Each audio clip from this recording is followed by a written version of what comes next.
Now, folks, the judge asking for the Scope Memo is a big, big deal. Remember, there was no crime that was specified at the beginning of this. And these prosecutors know that there's no crime. The Scope Memo is going to show that they have freedom, liberty to go anywhere they want to go. And if that's ever exposed, that's why Rosenstein will not release it. If that's ever exposed, a big dent in all of this to the prosecutors happens. And welcome back, El Rushbo, the EIB network. It is Friday. Let's just keep things rolling. Live from the Southern Command in sunny South Florida, it's Open Line Friday. Yeah, I need to make a correction. Judge T.S. Ellis is not African American. In fact, he looks like Paul Giamatti. The reason that I made the mistake, thinking he's African American, is that he presided over the case of Congressman William Jefferson, Democrat, Louisiana, who was found stuffing $90,000 of cash into his freezer during Hurricane Katrina. And it is William Jefferson's picture that appears in stories, and he's incorrectly identified as the judge. So I imagine a lot of people are making this mistake today. In a lot of places, Judge Elliott is misidentified with photos of Congressman William Jefferson, Democrat, Louisiana. Ellis was the judge in Jefferson's case. And they have a picture of... I thought when I saw this, I said, it looks like William Jefferson. Well, it looked like somebody I knew. I didn't immediately think William Jefferson. Anyway, the judge is not African American. I wanted to make that correction.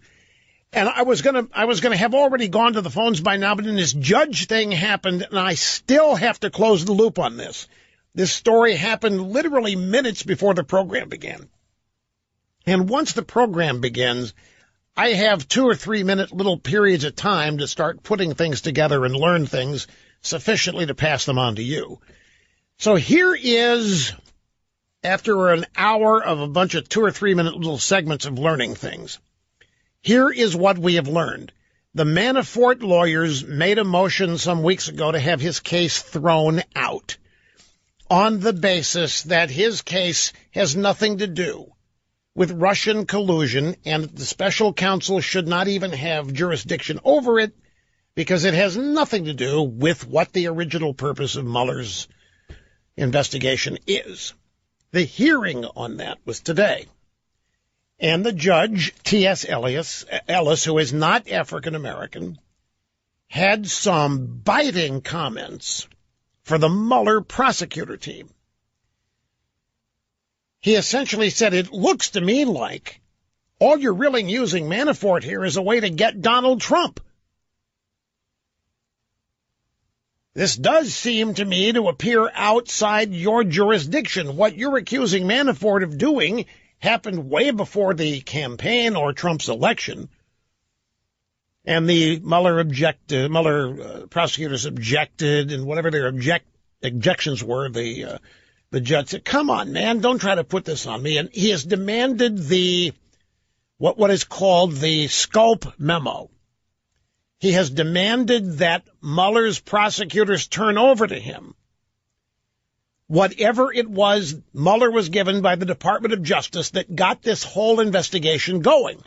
Now, House Republicans on various committees are seeking the same thing from the Deputy Attorney General Rod Rosenstein, who's refusing to turn it over, despite numerous requests from the elected representatives of the people, members of the United States House of Representatives. And I think they've even subpoenaed this memo. Now, here's why nobody wants to give this up. The Mueller prosecutors do not want this judge to see it, and Rosenstein doesn't want Congress to see it because it probably isn't even a letter. This takes us back to what got this all started. Remember that Department of Justice regulations stipulate that when a special counsel is named and hired, that he be given a specific crime to investigate.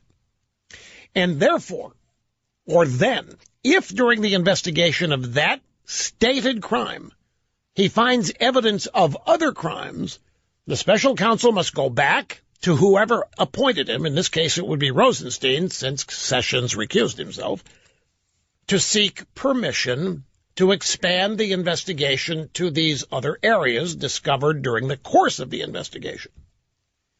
Well, there was no crime specified. Robert Mueller was not given any limits on his investigation. Right off the bat, Department of Justice regulations were violated by the Deputy Attorney General Rosenstein by not specifying a crime.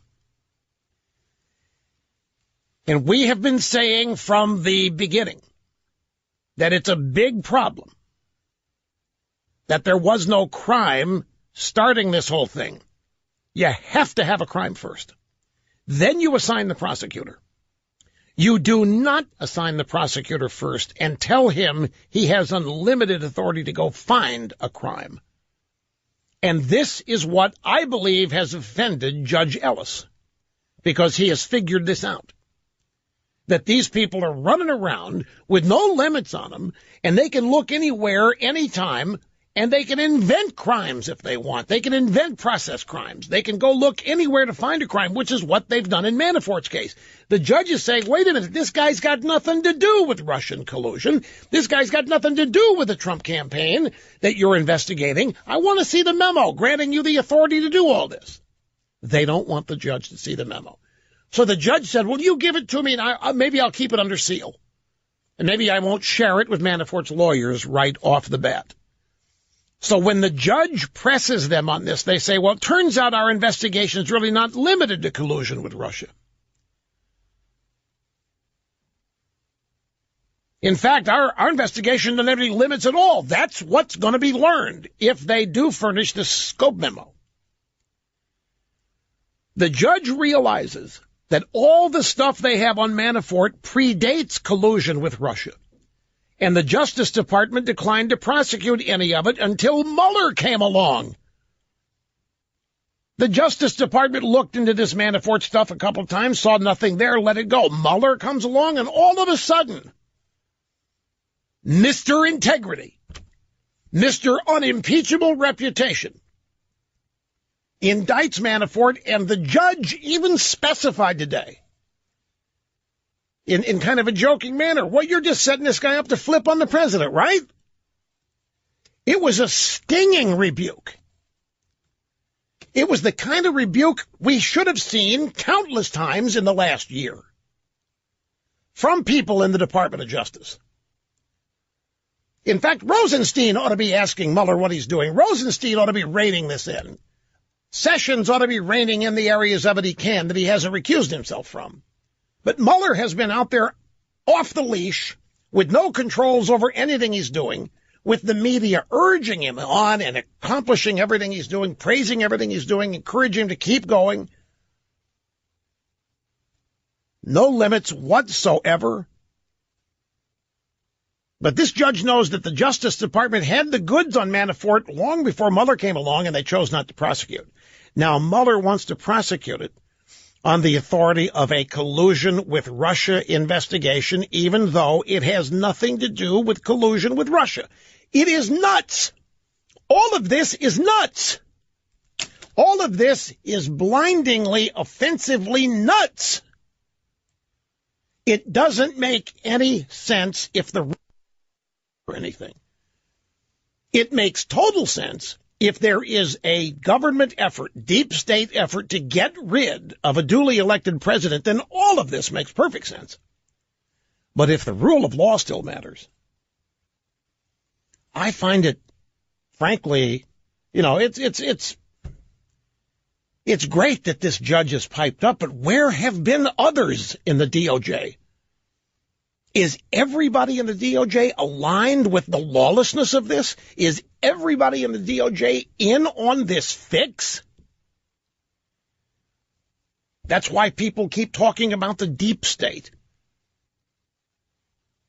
Where are the limits? How can you have a special counsel exist in such violation of DOJ regulations and nobody speak up about it? Well, no, I know we have, but we're not in the Department of Justice. We're not in the government. We're not in positions here. We're speaking up like this judge did. This judge has authority over these prosecutors. But I'll tell you this, too. Like I said yesterday, you know what's really offensive about this to me? And it's hard to pick one thing.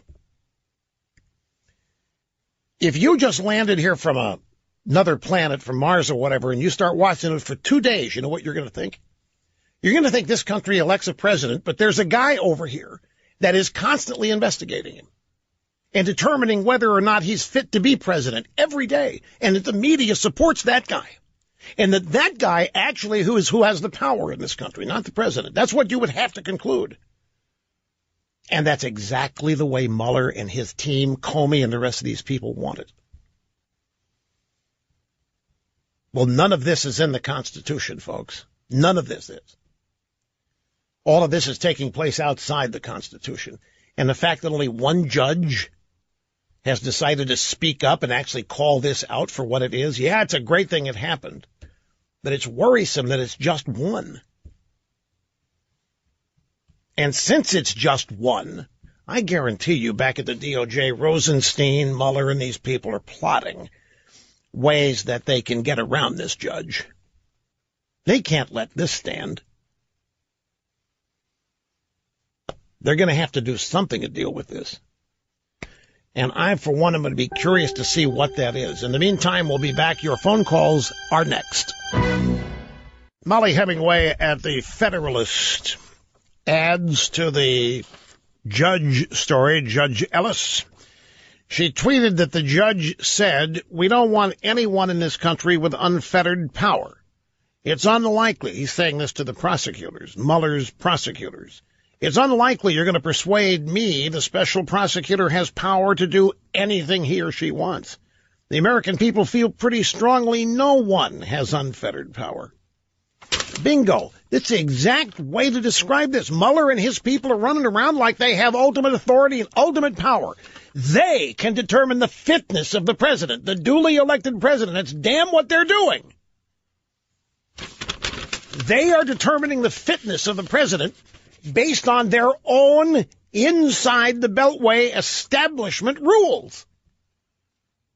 That's exactly what's happening.